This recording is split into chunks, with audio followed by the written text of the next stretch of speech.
to Capacity, where heart, grit, and irreverent humor collide. A podcast for people too stubborn to quit and too creative not to make a difference.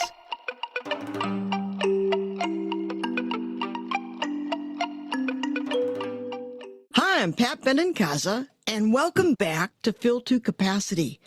Today, episode number 86, Stardom, Struggle, and Stolen Slippers, the legacy of Judy Garland. You know, Judy Garland wasn't just a performer. She was a force, a symbol of resilience, longing, and raw emotion. Born as Frances Ethel Gum in Grand Rapids, Minnesota, she captured the world's heart as Dorothy in The Wizard of Oz and blazed a trail into American culture. More than a star, though, Judy was an icon who wore her struggles openly, becoming a beacon for those who felt unseen. Her story of triumph, pain, and the search for home reflects a universal journey. Decades later, her legacy remains a testament to courage, vulnerability, and an unforgettable voice. Today, as we honor her life at the Judy Garland Museum in Grand Rapids, Minnesota, we remember why she still matters. So joining us today are two dedicated guardians of the Judy Garland legacy. John Kelsch, a 35-year Judy Garland authority and museum's founding director, has brought her story to life for decades and guided the museum through pivotal moments, including the ruby slipper theft and recovery. Joining him is Janie Heitz, the dynamic executive director of the Judy Garland Museum and Children's Discovery Museum. Janie's fresh vision breathes new life into exhibits and deepens the community's bond with Judy's legacy. Together, John and Janie share their passion and insights into why Judy Garland's story still resonates and inspires. Well, welcome. I'm so excited to have you two on today. I've been waiting for this. So welcome. Nice to have you here. Yeah, thank you for having us. This is exciting. So, John, I'll start with you. The Judy Garland Museum has a rich history as one of the first celebrity museums in the U.S., celebrating the life and legacy of Judy Garland. Can you share how the museum came to be and what makes it such a special place for fans and visitors alike? Well, our museum began in 1975. A local visual artist, Jackie Dingman, here in Grand Rapids, Minnesota, is really the true founder back then. She was a very big Judy Garland fan and collector during her life, and she traveled to London to meet with the Judy Garland fan club at the time and got them involved. And they're still based in London. And so Jackie founded the museum in the old Central School, a restored Romanesque schoolhouse here in Grand Rapids. And then she founded the Judy Garland Festival, which in 1979, on the 40th anniversary of The Wizard of Oz, Jackie invited the Wicked Witch of the West to Grand Rapids. And Margaret Hamilton came here, partly because she had a good friend in Little Falls, Minnesota called Laura Jane Musser.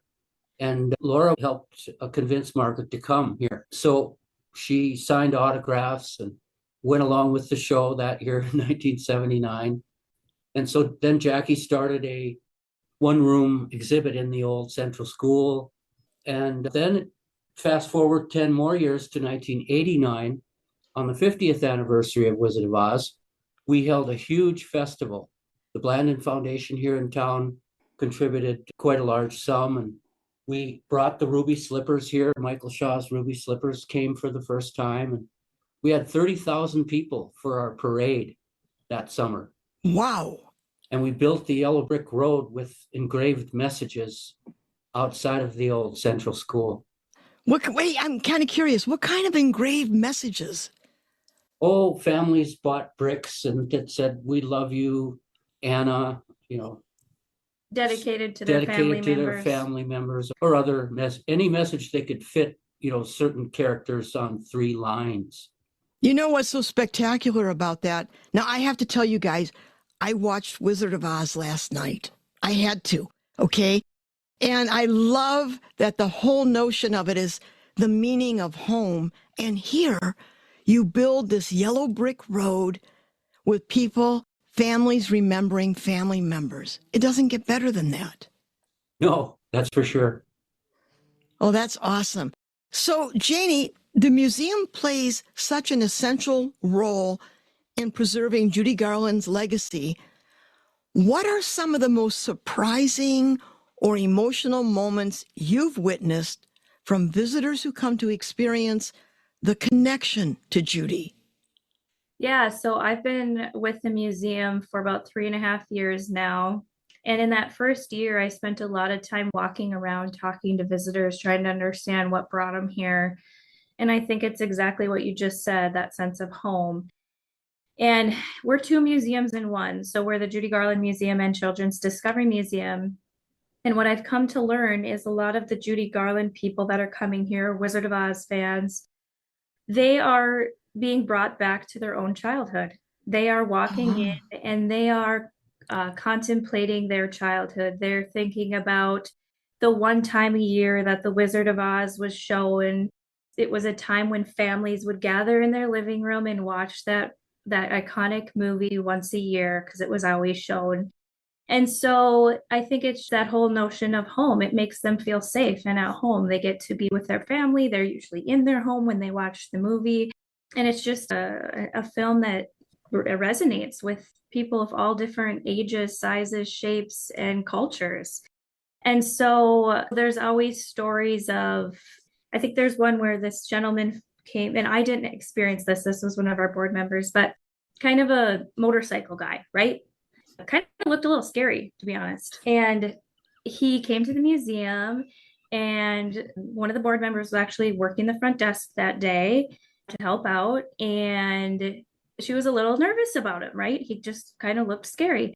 Went through the Judy Garland Museum, stopped at the front desk and had tears running down his face and made a comment to her. And she was shocked. Oh my goodness, like, why are you crying? And he said, I had a really tough childhood with my dad, and the only time he gave me comfort was when I was watching the scary part of The Wizard of Oz when the monkeys were flying and I got scared.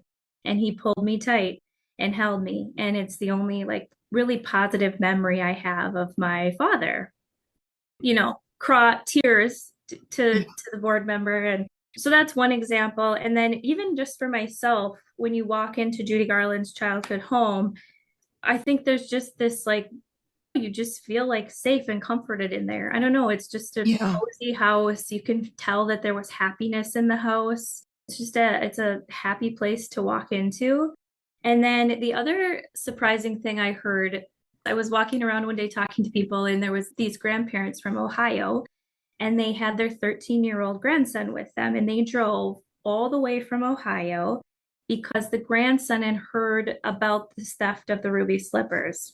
And he became fascinated with it. And he had to see the place where they were stolen. And so they had nothing else on their agenda. They hopped in the car. They drove all the way from Ohio just to see this place. And so I think we're covering all the different reasons to come see the Judy Garland Museum. And I just thought that was fascinating. And shortly after that, at the time, we didn't really have much up about the theft of the ruby slippers because there had not been any updates on the case.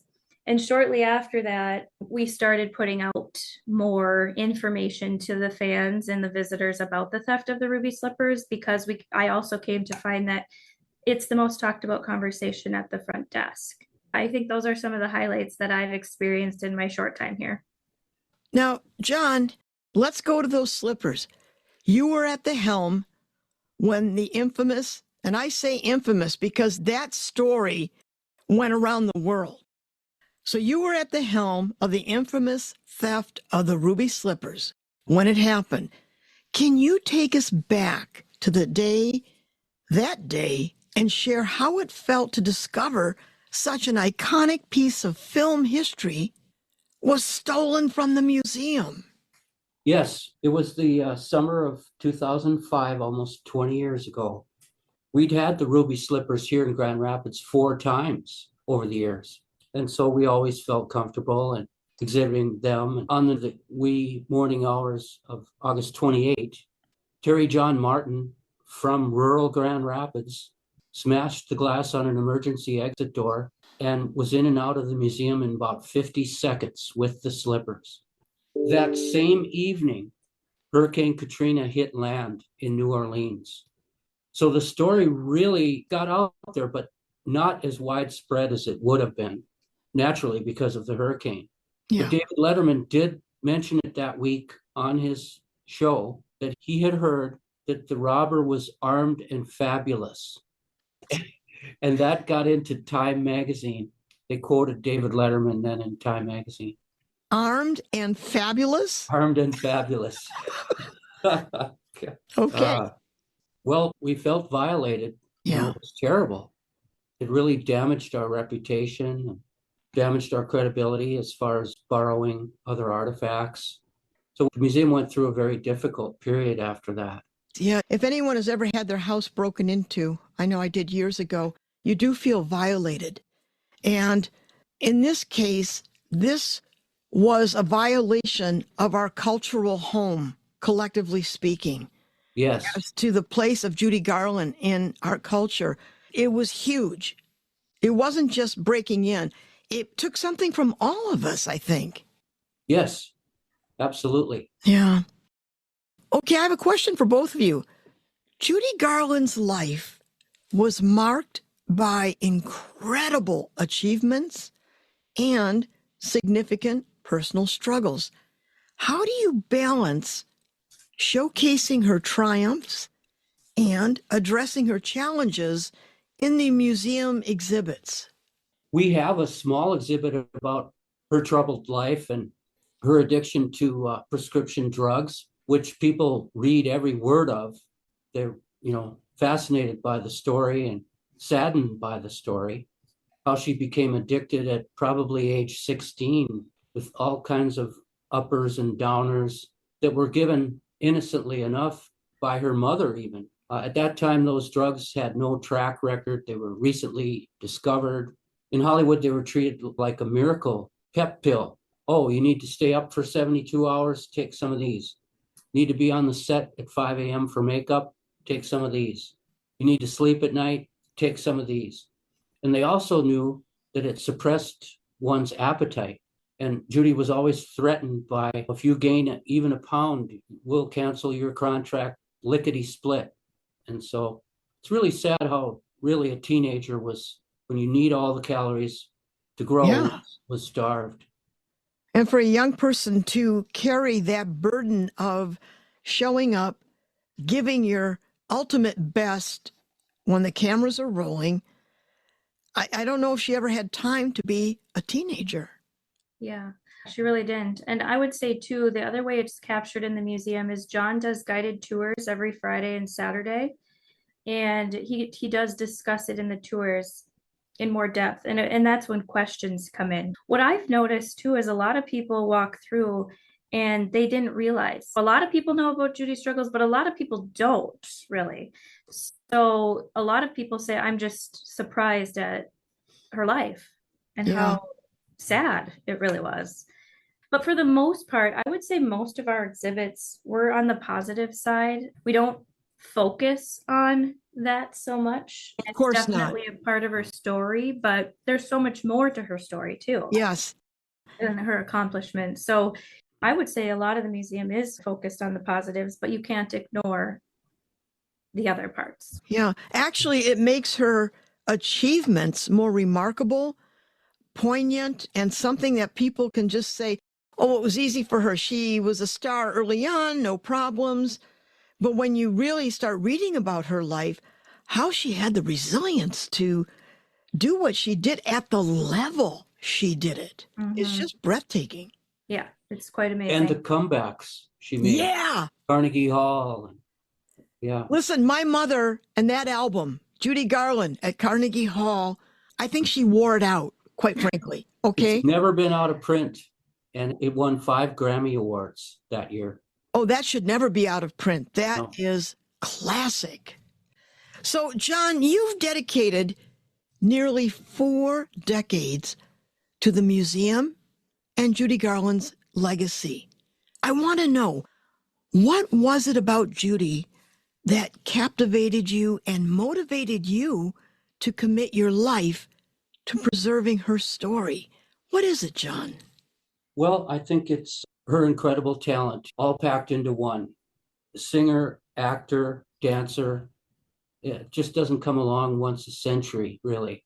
And, I think after listening to her, someone in college gave me a cassette tape of Judy Garland's greatest hits. And I played that one winter in my car all winter long, and just blown away, realizing her great vocal abilities, which went so far beyond Wizard of Oz. And then I just sort of forgot about her till I moved to Grand Rapids and realized she was born here, digging into the story about her family spending 12 years here. It just became, that whole vaudeville era fascinated me. And that's what we talk about mostly on our guided tours, their life, the family life here in Grand Rapids for 12 years. John, when you talk about Judy in that context, when you look at 20th century cultural icons, Marilyn Monroe, Elvis Presley, Frank Sinatra, Lucille Ball, I love Lucy. When you look at all of them, they have their followers and their devotees. They do. But there's something about Judy Garland that seems to have a different depth to it. And I'm not trying to malign people's affection for these other people, because these were incredible performers. But there's something about Judy that takes hold of the imagination, takes hold of the heart. What do you think it is? Well, it's her emotional delivery of the song. She was the song when she was singing it. And, Americans and others around the world grew up watching Wizard of Oz on television. Frank Sinatra often said, "We will all be forgotten, but never Judy." Really? I'm sure he was referring to Dorothy and the Wizard of Oz. 85 years later, today, I asked the second, third graders how many have seen the Wizard of Oz, and I'd say 7 out of 10 still raise their hand. So it's encouraging. Oh, it is. You know what? Life's little irony is that when that film came out in 1939, originally it flopped. I mean, it didn't have that kind of hold that when you fast forward, it was a spring event in houses across this country that when spring rolled around, Right. the family gathered and you had to watch Wizard of Oz. Mhm. But it started out as a flop. And just like It's a Wonderful Life in 1946, Frank Capra's film, that bombed. But yet, I can't imagine Christmas without watching that. Yeah, well, because of the great expense MGM lavished on the Wizard of Oz film, $3 million expense, which would be $88 million in Yeah. 1939. To give you an example, Star Wars was budgeted at $450 million. But still, it was big, big amount. Well, the studio knew it wouldn't really recoup the money, and it didn't. It took 10 years to recoup the money. It was a critical success and a box office success, but financially, it was a loss. They were prepared for that. When it was sold for television in 1956, at that point, it went on to make billions of dollars. You couldn't even calculate how many billion with all the merchandise that goes along with it. Oh, yeah. And Hollywood now, it will just never die. They will find a way to keep it alive. Wicked is coming out Yep. less than 2 weeks now, and so it's a spinoff. And so I think for Judy, she's immortalized because of her role as Dorothy Gale in The Wizard of Oz. And it's her voice. And I think when people come to love Dorothy, a lot of people are motivated to learn more about that character. who is the person behind that character. Yeah. Yeah. Just watching her at that age. And what's interesting, Shirley Temple was first going to be cast as Dorothy Gale. Yes. And watching it last night, now I like Shirley Temple. In her milieu, she was wonderful.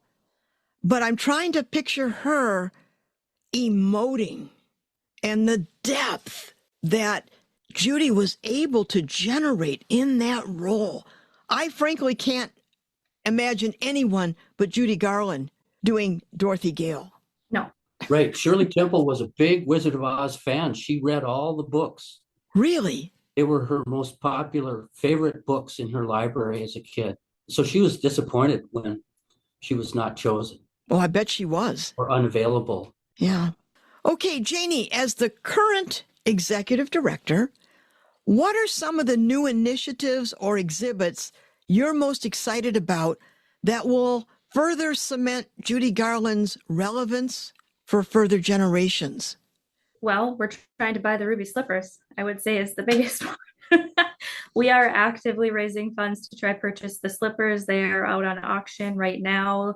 The final day is December 7th, 2024 in Dallas, Texas. We're actively seeking funders for that. So that's the biggest one. We think it's a fitting place to have a pair of ruby slippers in a place where Judy Garland was happy. She called it a terribly happy time in her life. And as we discussed, she had a lot of ups and downs in her life. But this was a terribly happy time in her life and her home. And so we're hoping for that. We do have a ruby slipper theft exhibit now, and we are doing guided tours on the theft. We want to share the story.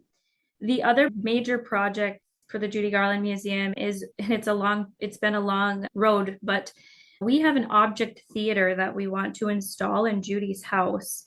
And so it would be kind of making the house come alive to share not only Judy's story, but what life in the 1920s in northeastern Minnesota was like. And so it's called Components of an Object Theater.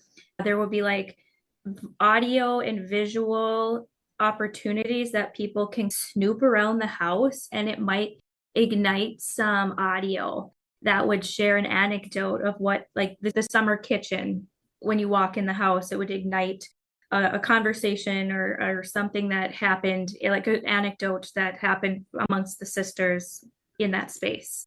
You'll open the door to where the basement was in the house, and it'll be a visual look of stairs going down, and when the girls were scared during storms that they were running, like footsteps running down the stairs during a storm, because Judy's mother was terrified of thunderstorms. And so it would ignite that audio of Ethel getting the girls together to go down to the basement. And on the summer porch, it was the main door of the house. It would ignite audio of the girls. They gathered choke cherries and they all got dirty and were giggling about it. So it'll do things like that. And so that's if the ruby slipper thing doesn't pan out.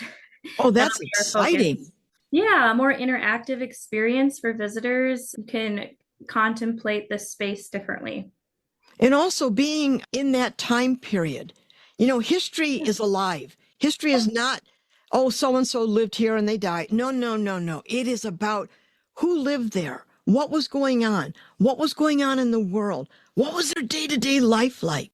And I want to ask you, when you talk about the house and the girls, who lived in that house?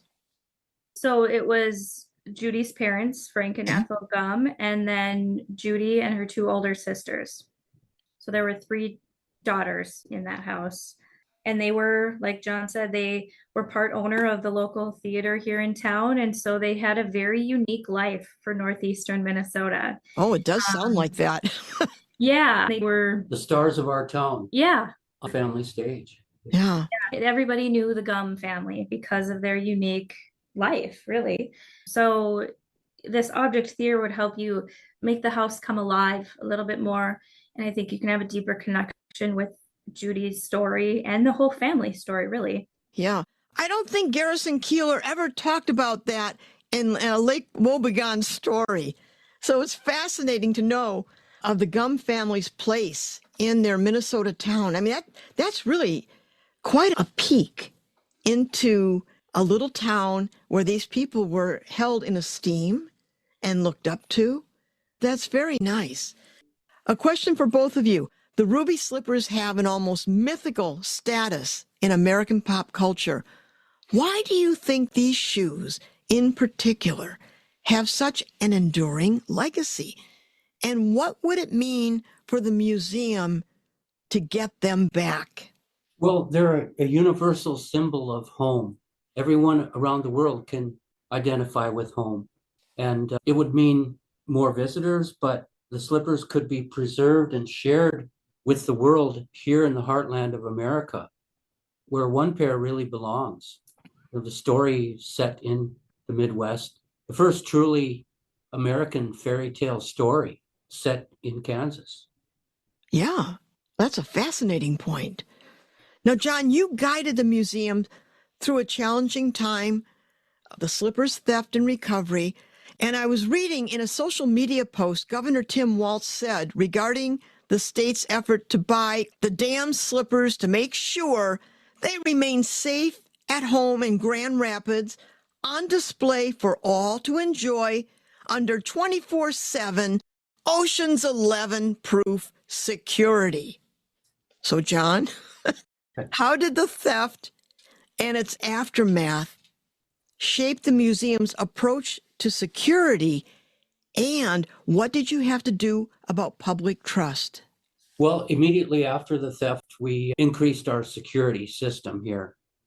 It was lax at the time. The building was brand new, and we're just a small town museum.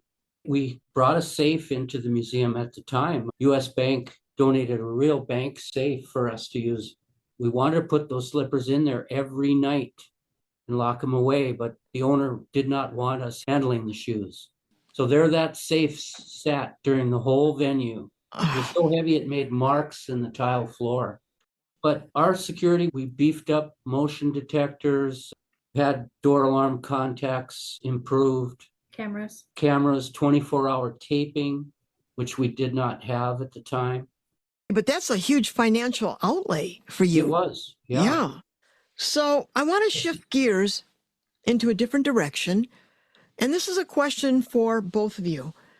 Judy Garland's work has inspired performers, supported civil rights, and connected deeply with the LGBTQ community. How does the museum highlight these aspects of her impact? And why do you think she resonated so deeply with these communities?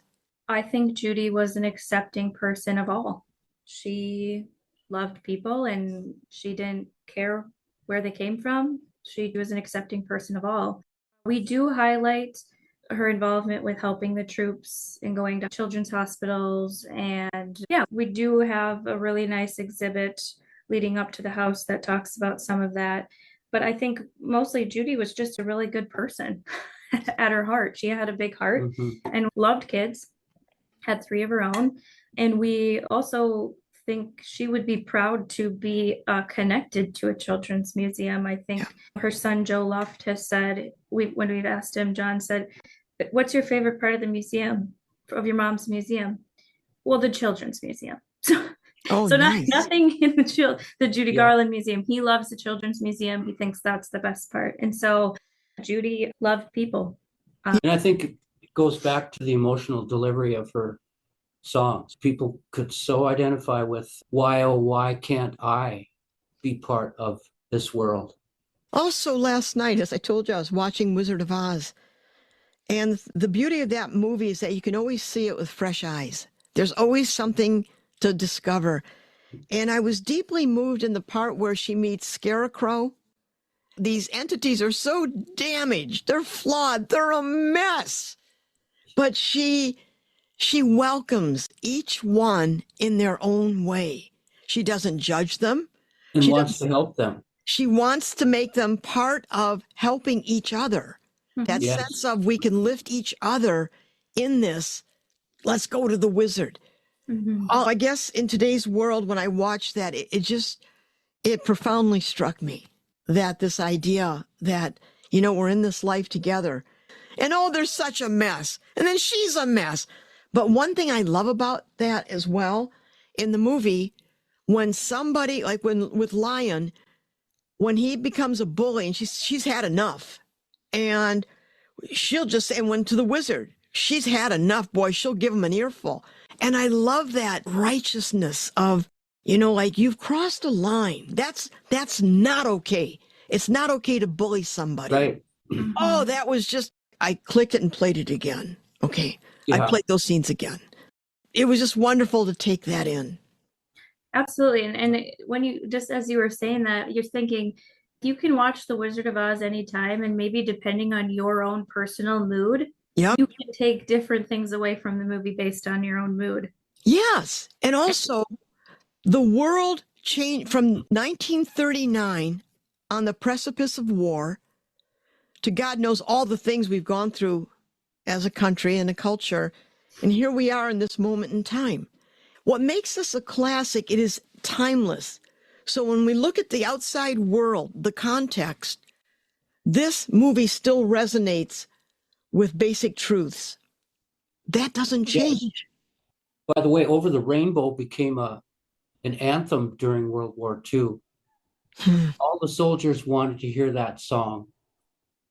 Wow. And in England, if you could picture yourself in an air raid shelter and the Germans are bombing London, there's that song playing. When the Germans attacked Poland in September 1939, it started. Well, Oz came out a month before that. So that song was everywhere, playing in pubs in England. And that's why the British just adored Judy. She was like American royalty to them. Oh, I bet. Probably in the same way that Edward R. Murrow was the news reporter. Yes. Reporting live from the Blitz to bring what was going on to the American people. There are certain people that are deeply loved. Yes. At that time.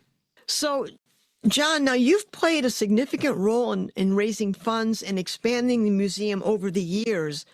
What has been the most fulfilling part of seeing the museum grow from its very beginning to what it is today? You've watched it all. Well, I think the two most important projects were the loving restoration we did on the Judy Garland childhood home. And that was one of our first projects 30 years ago.